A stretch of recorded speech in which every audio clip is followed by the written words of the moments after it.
Truth is independent of the source. When you're with successful people, you learn very quickly what works. And when you are with people who are failures, then you learn what doesn't work. Both of those are truths that are valuable or should be valuable to you, because you should learn from both groups essentially. And I have had the fortune of having to be able to observe for a prolonged time people who have failed.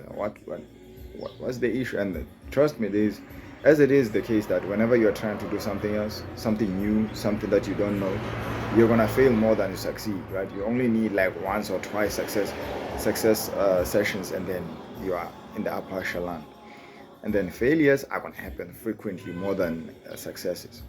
And it is the case with also society at large, that there will be more ways of failures, and therefore more failures as a whole as compared to successful individuals. And there are particularly like three things that I have observed. There's more, but then these three I feel like they are more essential to avoid. One, people who have failed and they seem like their life is stuck, is they have a negative relationship with learning, in large because they never had a good relationship with school. Therefore that translated to them needing nothing to do with learning past school. So anything that has paperwork, anything that needs their autonomous learning, nothing. You'd never find them sitting down watching a tutorial on YouTube or any of that sort kind of thing. They have a negative relationship with learning, and hence their life stagnates, because the world continues and new things are invented and they require you to learn. And past school, you require yourself to employ yourself. They have a negative relationship to learning, so you should avoid that. And then they use compulsive spending to relieve emotions. So either positive or negative. It could be positive in a sense of they're overly excited for girls, let's say. Now they are compulsively spending because the babies are around. So let's bless this shit up. And then on the other side is if you want to drown your sorrows and you use the same thing, or compulsive spending, now you're spending, you know what, I want to look even more depth. I want to spend over my limit just so that, my insecurities are covered.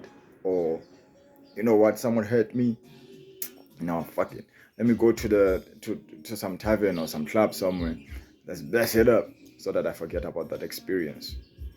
Compulsive spending to cover up emotional, to have an emotional relief. And the third one would be prolonging or justifying inactivity due to a traumatic experience.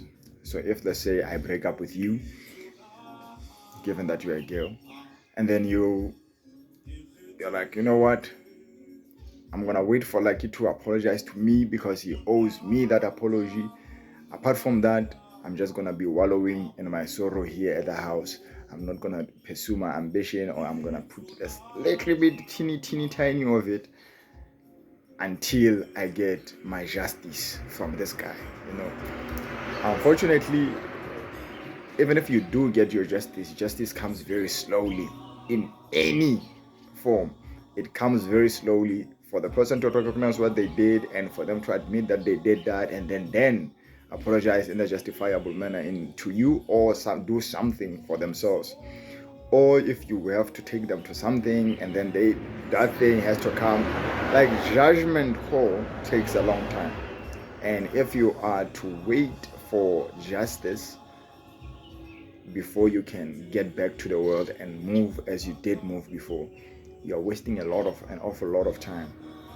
And so people who prolong or justify their inactivity due to a traumatic experience, they waste an awful lot of time. It could be traumatic experience from your house.